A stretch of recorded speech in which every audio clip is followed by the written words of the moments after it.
சின்ன பயலே சேதி கேளடா, நான் சொல்ல போற வார்த்தையை நல்லா எண்ணி பாரடா, நீ எண்ணி பாரடா.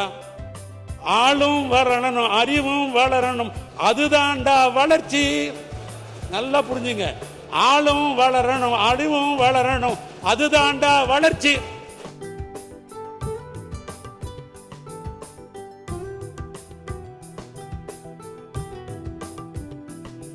இந்தி திணிப்பு என்ற பெயரிலே சமஸ்கிருதம் மூலமாக வருங்காலத்திலே அழிவு நிலை இன்றைக்கு இருந்து கொண்டிருக்கிறது. இந்த ஆபத்துக்களை எண்ணும் பொழுது எனக்கு பட்டுக்கோட்டை கல்யாண சுந்தரம் அவருடைய அரசியலங்குமரி என்கிற திரைப்படத்தில் 65 ஆண்டு காலத்துக்கு முன்னால் ஒரு எழுதிய தத்துவ பாடல் தான் எனக்கு நினைவுக்கு வருகிறது. அந்த 61 அந்த ஆண்டு 61ஆம் ஆண்டு 65 வருஷத்துக்கு முன்னால் அது பட்டுக்கோட்டை கல்யாண சுந்தரம் எழுதிய பாடல். அந்த பாடலை பாடியவர் TM சௌந்தரராஜன். அந்த பாடலுக்கு இசையை வாயிசைத்தவர் மக்கள் திலகம் எம்ஜிஆர் அவர்கள். அந்த பாடம் அப்படித்தான் அமைக்கிறார். ஏன் நான் மக்கள் திலகம் எம்ஜிஆர் குறிப்பிடுகிறேன் என்று சொன்னால், இங்க இருக்கிற முன்னால் இருக்கிறவங்க பின்னால் இருக்கிற நான் உட்பட சொல்றேன் உங்களுக்கு, மக்கள் திலகத்தினுடைய முதல் ரசிகர் யார் என்று சொன்னால் தமிழ்நாட்டு முதலமைச்சராக இருக்கிற அருமை அண்ணன் தான் மக்கள் திலகத்தினுடைய முதல் ரசிகர். அவர் காரில் போறாருன்னு சொன்னாக்கா அவரோட நாங்கள் பயணிக்கிறோம். நான் அண்ணன் நேரு போன்றவர்கள் எல்லாம் பார்த்தீங்கன்னா பழைய பாடல் எம்ஜிஆர் பாடல் என்று சொல்லப்படுற பாட்டு தான் அவர் கேட்டுருப்பார் எப்பொழுதும். இன்னும் சொல்ல போனால் மக்கள் திலகம் அந்த காலத்தில் திரைப்படம் வெளியாகுதுன்னு சொன்னாக்கா அவர் முதல்ல யாருக்கு போன் போட்டு பேசுவார்னு கேட்டீங்கன்னா, எங்க முதலமைச்சருக்கு தான் போன் பேர் போட்டு எப்படி படம் ரிலீஸ் ஆச்சு, எப்படி படம் பார்த்துட்டு எப்படி இருக்கு ரிசல்ட் அப்படின்னு கேட்கிற முதல் குரல் அவர் தான் இருக்கும். அண்ணாவினுடைய பிறந்த நாள் விழாவை ஒரு முறை கோபாலபுரத்தில் அவரை வைத்துத்தான் அந்த பிறந்தநாள் விழாவை கொண்டாடினார். அப்படி ஒரு நெருக்கம் அவருக்கு இன்றைக்கும் மனதில் இருக்கிறது.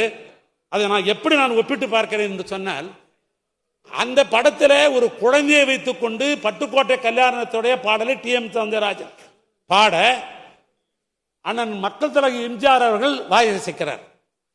இப்ப நான் சுற்றுப்பயணம் போறார் முதலமைச்சர், நான் போகிறார் பார்க்கிறேன். போகிற இடத்தெல்லாம் தாய்மார்கள் என்ன பண்றாங்க, கையில ஒரு குழந்தைய கொடுத்து புத்தம் கொடுக்க சொல்றாங்க, கையில கொடுன்றாங்க, அதஷ்டன்றாங்க.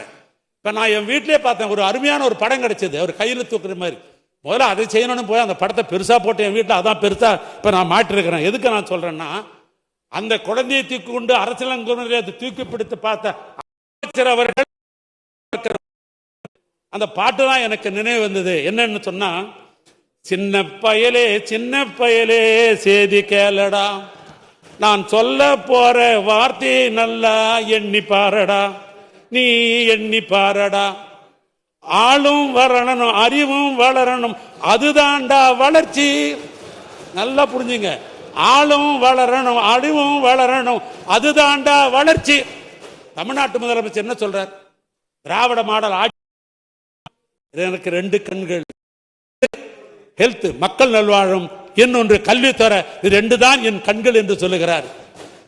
ஆக ஆளு வளரணும்னு சொன்னா ஹெல்த் டிபார்ட்மெண்ட் தான் ஆள் சுகமா வளர முடியும். அறிவு பிறக்கணும்னு சொன்னாக்கா கல்வி சிறப்பா இருந்தா தான் அறிவு பிறக்க முடியும். அதுதான் சொல்றாரு, ஆளும் வளரணும், அறிவும் வளரணும், அதுதான்டா வளர்ச்சி. உன்னை ஆசையோடு ஈண்டவருக்கு அதுவே நீ தரும் மகிழ்ச்சி. நாளும் ஒரு பாடல் கூறணும் காலம், உன்னை நரம்போடுதான் பின்னி வரணும் தன்மான உணர்ச்சி. உன் நரம்போடுதான் பின்னி வளரணும் தன்மான உணர்ச்சி, தன்மான உணர்ச்சி.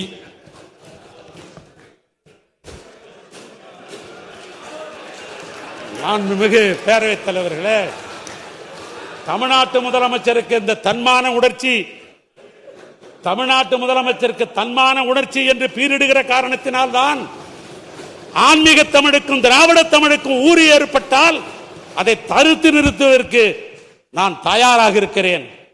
எத்தனை கோடி இழந்தாலும் பரவாயில்லை, என்ன விலை தர வேண்டியதாக இருந்தாலும் சரியாயில்லை, அதற்கு நான் தயாராக இருக்கிறேன் என்று சூழலித்து தமிழ்நாட்டு முதலமைச்சர் இன்றைக்கு இருமொழி கொள்கைதான் என் ஆட்சியினுடைய கொள்கை என்று இன்றைக்கு பறைசாற்றிக் கொண்டிருக்கிறார்.